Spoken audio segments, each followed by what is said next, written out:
ষষ্ঠ শ্রেণীর সকল ছাত্রছাত্রীকে জানাই আমাদের চ্যানেলে স্বাগত। আজকের এই ভিডিওতে তোমাদের ইংলিশ বিষয়ের ওপর জানুয়ারি মাসের যে মডেল অ্যাক্টিভিটি টাস্কের প্রশ্ন তোমাদের স্কুল থেকে দেওয়া হয়েছে তার উত্তরগুলো নিয়ে আলোচনা করব। মোট 20 নম্বরের প্রশ্ন এখানে রয়েছে। মনোযোগ সহকারে ভিডিওটি দেখতে থাকো। চ্যানেলে নতুন হলে চ্যানেলটিকে অবশ্যই সাবস্ক্রাইব করে দিও। তাহলে চলো আজকের আলোচনা আমরা শুরু করি। প্রশ্নপত্রের শুরুতেই দেখো কি বলা হয়েছে, read the passage given below and answer the question that follow. অর্থাৎ তোমাদের একটা প্যাসেজ দেওয়া রয়েছে যেটা খুব ভালোভাবে তোমরা একবার পড়ে নেবে। এখান থেকে উত্তর খুঁজে নিয়ে নিচের প্রশ্নগুলোর উত্তর তোমাদের লিখতে হবে।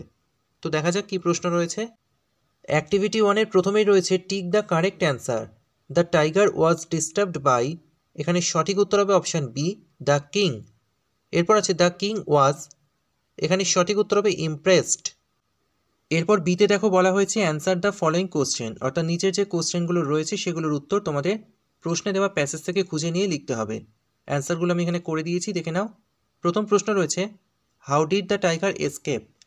এটার অ্যান্সার হবে the tiger disturbed and confused by all the people had chewed through the rope and ran away to the jungle. পরের প্রশ্ন রয়েছে why were the people relieved. এটার অ্যান্সার হবে the people were relieved because the tiger ran away to the jungle. এর পরের প্রশ্ন বলা হয়েছে হোয়াট ডিড ভোলানাথ ব্র্যাগ। এটার অ্যান্সার হবে Bholanath bragged that he had captured the tiger last night and even pulled his years.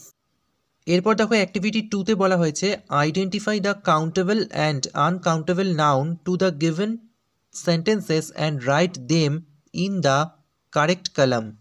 অর্থাৎ নিচের যে সেন্টেন্সগুলো দেওয়া রয়েছে সেখান থেকে যেগুলো কাউন্টেবল নাউন এবং যেগুলো আনকাউন্টেবল নাউন সেগুলো নিচের ছকে বসাতে হবে। তো দেখে নাও, প্রথম সেন্টেন্স রয়েছে water the plants every day. এখানে ওয়াটার হবে আনকাউন্টেবল নাউন, প্ল্যান্টস হবে কাউন্টেবল নাউন। এরপর রয়েছে can you give me some salt. এখানে সল্ট হবে আনকাউন্টেবল নাউন। পরের সেন্টেন্স রয়েছে I sat on the chair. এখানে চেয়ার হবে কাউন্টেবল নাউন। এরপর রয়েছে do you have a glass of milk every day. এখানে গ্লাস হবে কাউন্টেবল নাউন এবং মিল্ক হবে আনকাউন্টেবল নাউন। এরপর অ্যাক্টিভিটি 3-তে রয়েছে study the family chart of Surya Sen, right 6 sentence about his family. অর্থাৎ সূর্য সেন নামে একজনের ফ্যামিলির সম্পর্কে একটা চার্ট দেওয়া রয়েছে, সেটা নিয়ে তোমাদের 6 সেন্টেন্সে একটা প্যারাগ্রাফ লিখতে হবে। সেন্টেন্সগুলো কি লিখতে হবে সেটা দেখে নাও। Surya Sen is a school student. Surya Sen হলো একজন বিদ্যালয়ের ছাত্র। He is the only child in his family. সে হচ্ছে একমাত্র সন্তান তার পরিবারের।